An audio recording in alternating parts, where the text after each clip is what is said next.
माया शर्मा माया study centre फिर से एक बार आप सब लोगों का स्वागत करती हूँ। आज की क्लास में हम पढ़ने वाले हैं क्लास 6 का जो हमारा थर्ड चैप्टर था उसका प्रश्नावली 3.4 जिसमें अपन क्या सीखने वाले हैं, किसी भी संख्याओं का सार गुणनखंड कैसे निकाला जाता है।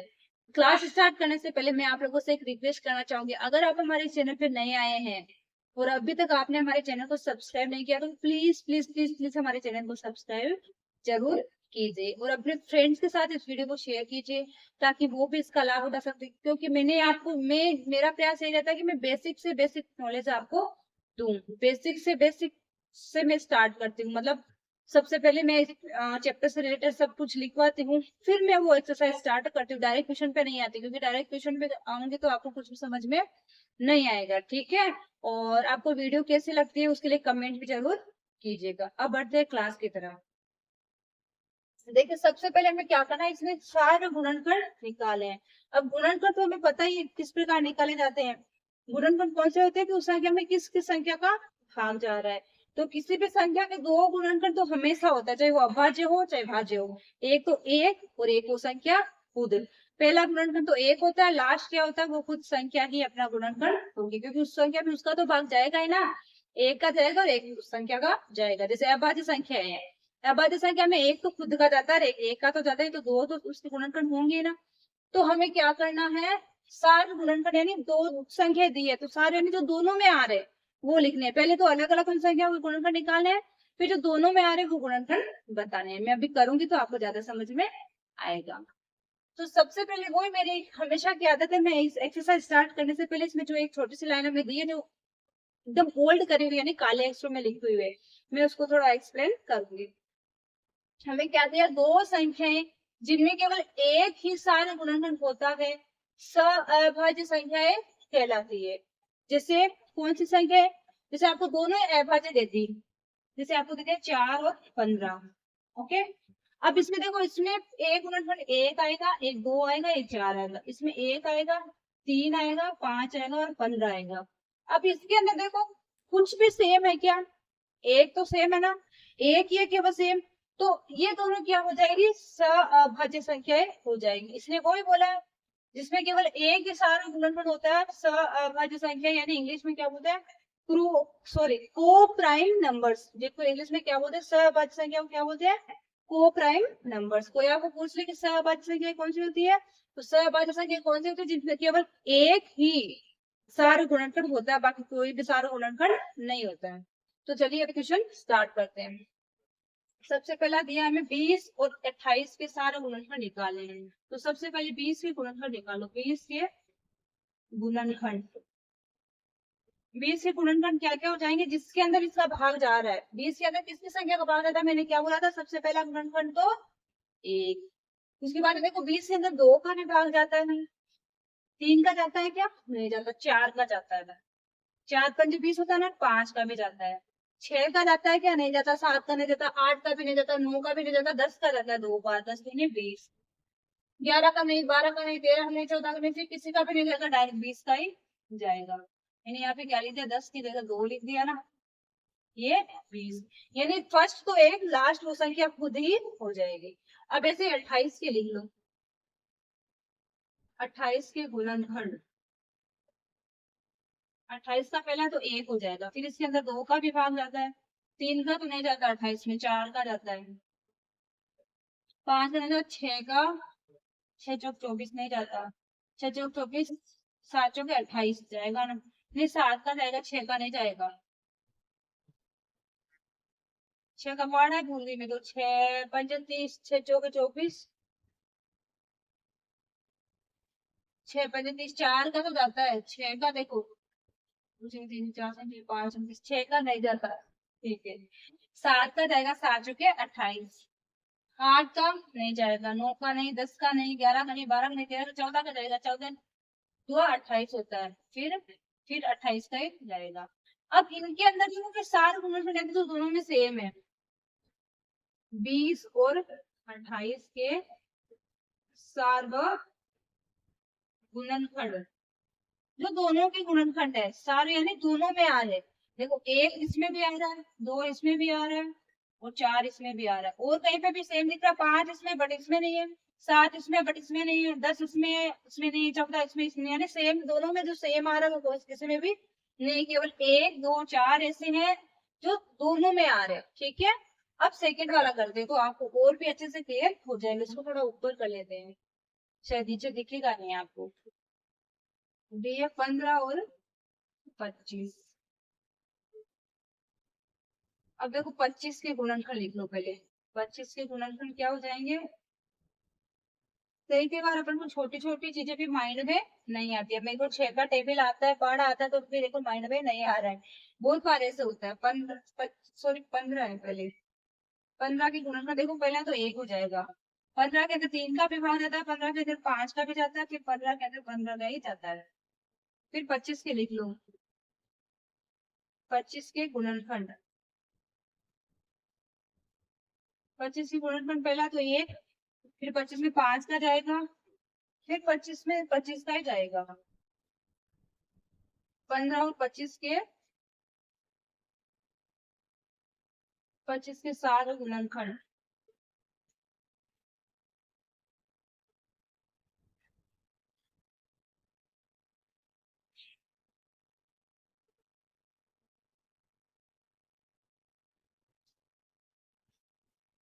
क्या हो जाएंगे? एक तो 1 और एक 5।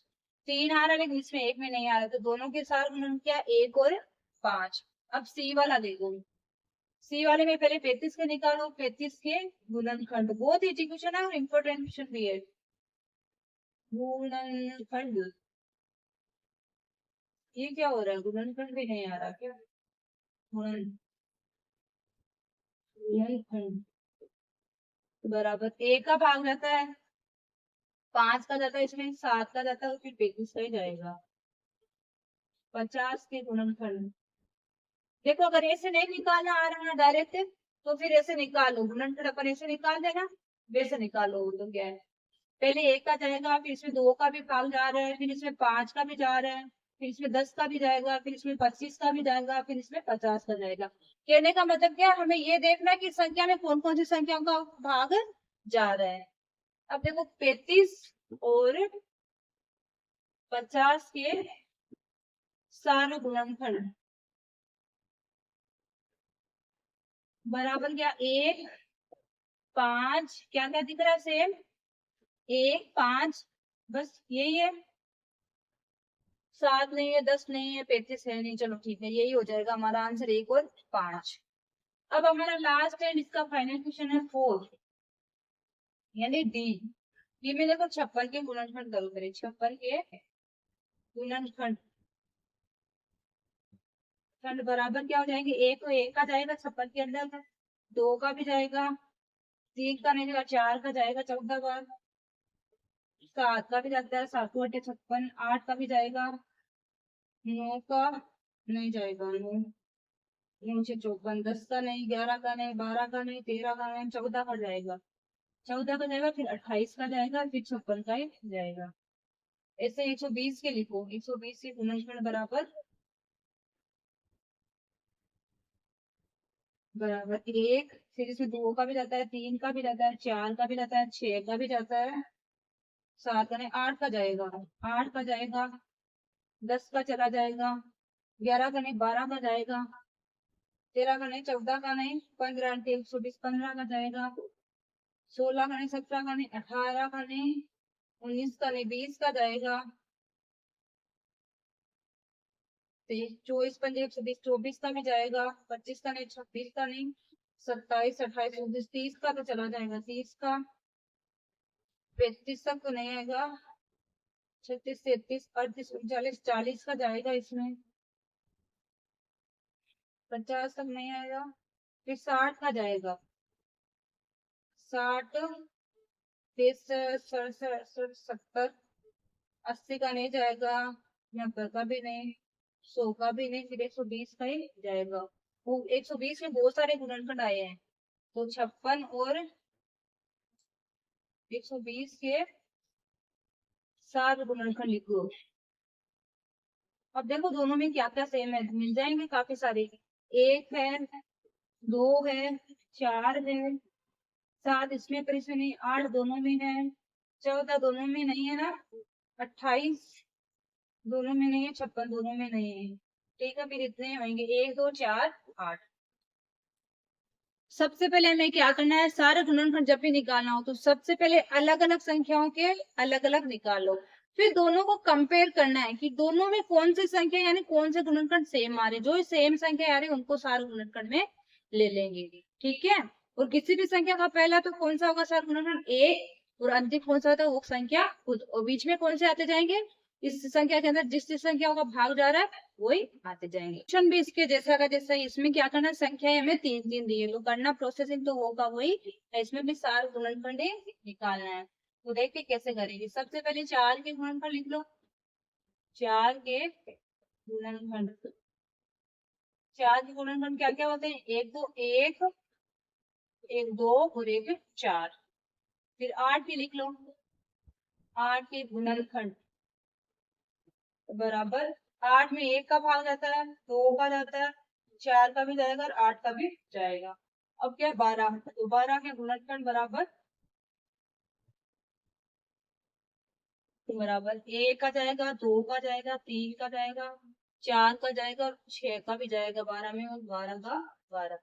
अब देखो सारे गुणनखंड लिख रहे हैं, तो 4 8 और 12, 4 8 12 के सात गुणनखंड।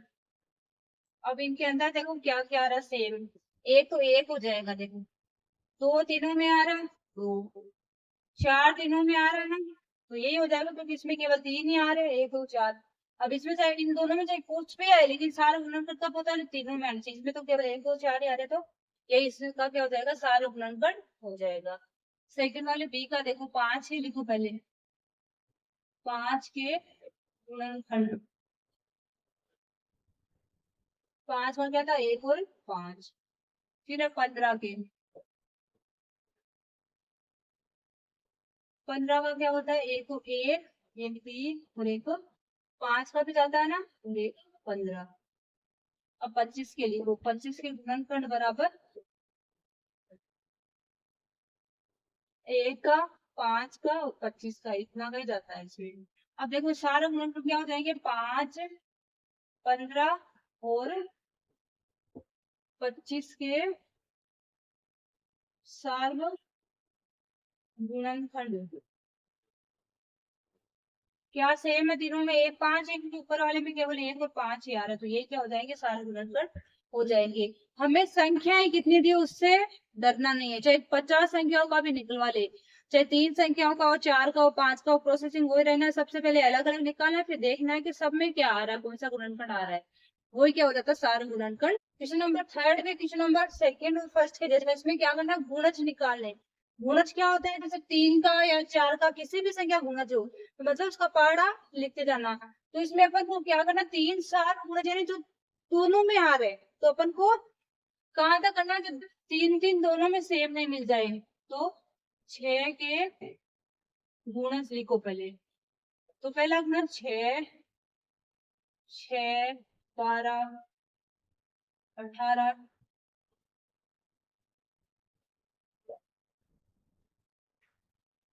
एक बार इतने लिख के आगे मिल जाएगा क्या देखते, 8 के गुणज, 8 के गुणज भी लिख लो, 8 से स्टार्ट होंगे, 16 3 अंडे 24 4 अंडे 32 5 अंडे 40 6 अंडे 48 8 7 56 8 अंडे 64 9 अंडे 73।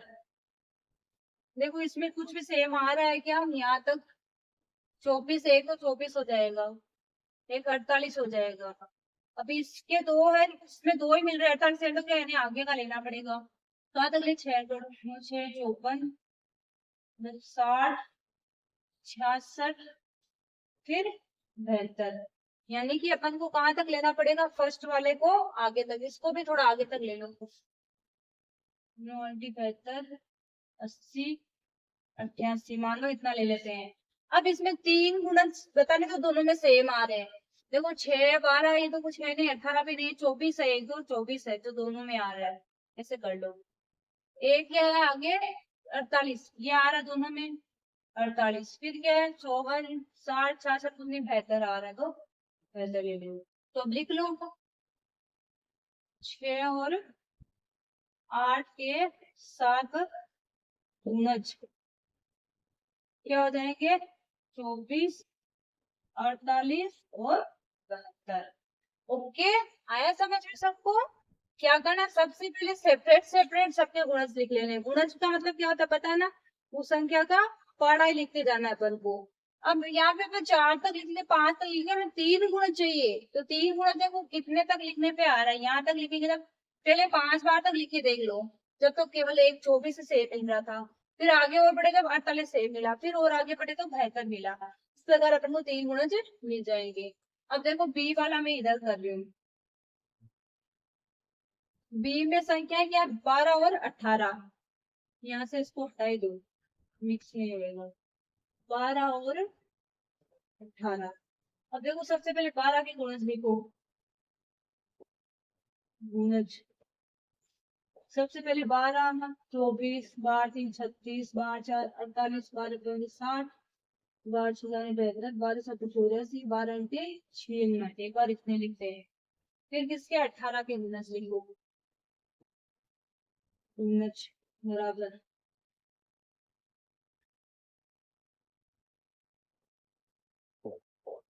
इतना तो लिख ही लो, 10 तक तो लिख लो, 10 10 18, हाँ 2 36, 18 दिया 54, 18 4 72, 18 5 72, 18 6 108। देखो उसमें सेम आ रहा है क्या, 36 आ रहा है, बेहतर आ रहा है, 108 आ रहा है, मतलब इसमें 3 यही तक मिल जाएंगे। 18 7 है 126, 18 8 144, यानी कि आगे तक लिखो तो लिख सकते हो। अब 12 और 18 के सारे गुणज क्या हो जाएंगे, 12 और 18 के सार्वभौमज बराबर, देखो सेम क्या आ रहा है, 36 सेम आ रहा है दोनों में, ये 36, फिर 72 ये सेम आ रहा है दोनों में, फिर 108, यहाँ पे 108, तो क्या हो जाएगा 36, 72, 108। ओके, क्लियर हो सभी को, सबको समझ में आ रहा है अच्छे से? चलिए अब आगे बढ़ते हैं। गुणज का मतलब क्या होता है, उसी संख्या का पढ़ा लिखते जाना। अब हमें क्या करना है, आगे वाला क्वेश्चन 4। 4 में देखो क्या किया, 100 से छोटी एक से संख्या लिखिए जो 3 और 4 के सार्वगुणज है, यानी जो 3 के पहाड़े में भी आती हो, जो 4 के पहाड़े में भी आती हो। तो सबसे पहले मैं 3 के गुणज लिख रही हूँ, देखो 3 के गुणज जो 100 से कम है उतने लिखने हैं। 3 एकम 3, 3 दूनी 6, 3 3 9, 3 4 12, 15 6 18, 7 21, 8 3 24, 9 3 27, 30, फिर आगे देखो 33, 36, 36, 39, 42, 45, 48, 51, 54, 57, 60, 63, इसके बहुत सारे आएंगे, 63, 66, 69, 72, 75, 78, 81, 84, 87, 90, 93, 96 और 99, इतना ही, क्योंकि 100 के आगे तो से बड़ा हो जाएगा। अब देखो 4 के लिखो, 4 के गुणज बराबर 4 एकम 4, 4 दूनी 8, 4 3 12, 4 4 16, 4 5 20, 4 6 24, 4 7 28, 4 8 32, 9 4 36, 10 12 में 40, फिर 44, 46, 50 हो गया ना, 50, 54, 58, 62, 66, 67, 68, 69 हो गया ना, 70, फिर 74, फिर 75, 76, 77, 78, 82, 86, 90, 94, 4 के 98। अब देखो सारा गुणज क्या हो जाएंगे, 3 और 4 के 4 के सार्वभौमज बराबर। अब देखो भाई चेक करो, 4 8 नहीं है 12, तो ये 12 इसमें भी इसमें भी है। फिर क्या है, 15 18 दोनों में नहीं है, 21 24 है, देखो ये 24 लिखते जाओ, 12 24। फिर 27 30 33 नहीं है, 36 आ गया, 36 36 इसमें भी है, 36 इसमें भी है, तो 36 लिख दो। फिर क्या है, देखो 42 44 46 नहीं है, 50 नहीं है, 54 देखो दोनों में सेम है, तो दोनों में सेम है, वो लिख लो 54। फिर क्या है, देखो 57 नहीं है, 62 नहीं है, 66 इसमें रहेगा, 66 दोनों में ही है, इसमें भी है और यहाँ पे इसमें भी है, तो यहाँ पे आ जाएगा ये 66। फिर क्या है, देखो 69 नहीं है, 72 नहीं है, 75 भी नहीं है, 78 दोनों में है, देखो 78 78, तो यहाँ पे क्या आ जाएगा, एक 78। फिर क्या है, 81 नहीं है, 84 नहीं है, 86 इसमें पर उसमें नहीं है, 90 देखो दोनों में आ रहा है, ये 90, यहाँ पे भी 90। फिर 94 नहीं आ रहा, 98 इसमें आ रहा बट उसमें नहीं आ रहा, तो लास्ट यही हो जाएगा। तो दोनों के सारे गुणज क्या हो जाएंगे, 12 24 36 54 66 78, और प्रकार किसी भी संख्या को गुणज निकाल के सारे गुणज निकाल सकते हैं। और फिफ्थ क्वेश्चन में, फिफ्थ में हमें क्या बताना है, स अभाज्य संख्या है बतानी है, दो दो के जोड़े दिए उनमें से बताना है कि कौन सी स अभाज्य संख्या होती है। तो अब आप बता सकते हैं ना, स अभाज्य संख्या कौन सी होती है, बताइए चला, कौन सी होती है जिसमें केवल एक ही सार गुणनखंड होता है। तो अपन अब करके देखते हैं। मैंने बोला था ना, ये सब जो आगे बातें लिखी होती है ना, वो हमारे काम की होती है, क्वेश्चन में जरूर आती है। तो सबसे पहले तो हमें क्या करना पड़ेगा, गुणनखंड करके देखना ही पड़ेगा कि कौन सा एक आ रहा है। देखो 18 के गुणनखंड कर लो, 1 2 3 6 और 18, ये सब होते हैं 18 के गुणनखंड। 35 के गुणनखंड कर लो, 1 5 7 और 35। अब देखो इनके अंदर, दोनों के अंदर कुछ भी सेम है क्या, एक के अलावा, एक के अलावा कुछ भी नहीं है ना गुणनखंड, इसका मतलब एक साथ गुणनखंड है, अतः अभाज्य संख्या है। ए तो ए वाली है, ओके। सहभाज्य कब होते मैंने आपको बता दिया ना। अब इसमें देखो बी वाले में करने की कुछ जरूरत ही नहीं है, क्योंकि इसको देखते ही पता चल रहा है, 15 तो चलो भाज्य संख्या है, लेकिन 37 और 37 से ये एक अभाज्य संख्या है। तो अभाज्य संख्या का क्या होता है गुणनखंड, एक तो एक होता है और एक वो कुछ संख्या ही होती है। तो कुछ संख्या यानी 37 है, तो ये 37 नहीं है तो वो वैसे भी नहीं होगा, और एक है, इसका मतलब दोनों ही हो जाएंगे। तो इसका मतलब सब एक ही सार्वगुणनखंड है, अतः अभाज्य संख्या है। अब देखिए सी देखते हैं, सी वाले में देखो 30 और 415 दिया है, तो अब अपन को निकालने की जरूरत है क्या, नहीं है। तो मैंने आपको क्या बोला, इसमें 30 में तो देखो एक का भी जाएगा, दो का जाएगा, तीन का जाएगा, 5 का भी जाएगा, 6 का भी जाएगा। अब इससे इसमें देखो, इसमें 3 का तो नहीं जाएगा, लेकिन 5 का जरूर जाएगा। तो अपन को देखने से पता चल रहा है कि इसमें 5 है, इसमें भी जाएगा, इसमें भी जाएगा, ना दोनों के गुणनखंड आएंगे ना 5। तो सहभाज्य तो नहीं, क्योंकि एक जो वही होता है, तो इसका मतलब ये सहभाज्य नहीं है। अब क्यों नहीं हो मैंने आपको बता दिया, सहभाज्य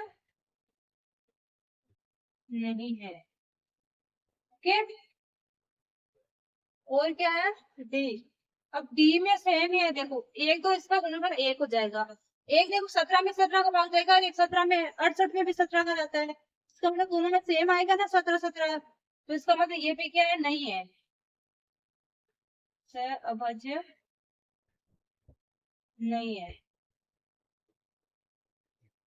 अब ई में देखो, ई में देखो क्या है, 216 और 215 है, ये अभाज्य संख्या है। इसका मतलब ये तो भाज्य है, ये दो का चला जाएगा लेकिन उसमें नहीं जाता है, तीन का है दोनों में ही नहीं जाएगा, इसमें तो जाएगा लेकिन उसमें नहीं जाएगा, तीन का, 5 का इसमें जाएगा लेकिन इसमें नहीं जाएगा। इस प्रकार ये भी क्या है, अभाज्य संख्या। है। इतना पूछा तो इतना लिख, इससे अभाज्य है। फिर क्या है लास्ट 81 और 16। अब 81 में दो, सॉरी 16 में दो का रहता है, 4 का रहता है, 8 का रहता है और 16 का रहता है, लेकिन उनमें से किसी का भी इसके अंदर 81 में नहीं रहता। इसका मतलब इसका भी क्या हो जाएगा, सह अभाज्य है। अब देखो हमें क्या क्या पूछा है कि कौन कौन सी सहभाज्य है, तो हमारी कौन कौन सी थी, एक तो ए सहभाज्य है ना, एक ही एक है बी, एक सहभाज्य कौन सी है, सहभाज्य ई और एफ, ये चार ही सहभाज्य है। बाकी कोई से भी सहभाज्य इसमें हमें क्या करना है, एक संख्या 5 और 12 दोनों से विभाज्य है, यानी कि एक संख्या जिसमें 5 का भी भाग जाता है और 12 का भी भाग जाता है, किस अन्य संख्या से यह संख्या सदैव विभाजित होगी। इसका मतलब क्या है, और कौन सी संख्या है जिससे भी विभाजित होगी, तो इसका मतलब क्या है, इन दोनों से गुणा करने पे जो भी संख्या आएगी उससे ही वो विभाजित होगी। तो इसका मतलब क्या है, 5 गुना 12 बराबर 60 से भी वो हमेशा हमेशा और हमेशा विभाजित होगी। यानी कि कोई सी भी संख्या एक संख्या है जिससे क्या है कि दोनों 5 से भी भाग जा रहा है, 12 का भी भाग जा रहा है। अब हमें वो संख्या किस अन्य संख्या से भी विभाजित होगी, तो इसका मतलब क्या है, हमें ये बताना है कि उस संख्या के अंदर और किस संख्या का भाग जाएगा, तो और किस संख्या का भाग जाएगा, इन दोनों का गुणा करेंगे, जो भी संख्या आएगी उसका भी भाग जाएगा। तो 5 को 12 से गुणा करेंगे तो 12 पंजे 60। अब देखिए 7 में क्या करना है, एक संख्या 12 से विभाज्य है, और कौन सी संख्या है जिनसे ये संख्या विभाज्य होगी, तो 12 के अंदर और किसका भाग जाता है, एक का जाता है, दो का भी जाता है, तीन का भी जाता है, चार का भी जाता है और 6 का भी जाता है। यानी कि 12, एक संख्या 12 से तो विभाज्य है, और वो संख्या निकाले जिसके अंदर इसका भाग जाता है, तो 1 2 3 4 और 6। तो यहाँ पे हमारा ये एक्सरसाइज 3.4 कंप्लीट होता है। आई होप आप लोगों को इस प्रकार के क्वेश्चन करने में कोई भी दिक्कत नहीं आएगी। फिर भी अगर आप लोगों को कोई दिक्कत आ रही है तो फिर से एक बार इस क्लास को देखिए, और जो मैं आपको लिखवाती हूँ पॉइंट्स उनको ध्यान से पढ़ लीजिए। जो अपन के बोल्ड यानी काला अक्षरों में लिखा हुआ रहता है ना, वो सब चीजें आप पहले से, जब चैप्टर स्टार्ट होता है या एक्सरसाइज स्टार्ट होती है तो उससे पहले जो भी चीजें दी हुई रहती है वो एक बार खुद से पढ़ लिया करो। तो मैं वैसे भी आपकी क्लास स्टार्ट होने से पहले वो सब लिखवाती हूँ, ताकि वो आपको जब क्वेश्चन करे तो अपन को रिमाइंड होता रहता है। और जब अपन एक्सरसाइज जो करते हैं ना चैप्टर, जब तक ये अपन के दिमाग में फिट हो जाता है, रटने की जरूरत नहीं रहती। इसके लिए मैं आप लोगों को इजी से इजी वे में कैसे समझाना है वो तरीका ढूंढ के पढ़ाती हूँ। ठीक है, यहाँ पे हमारी क्लास खत्म होती है, मिलते हैं नेक्स्ट क्लास में, तब तक के लिए बाय।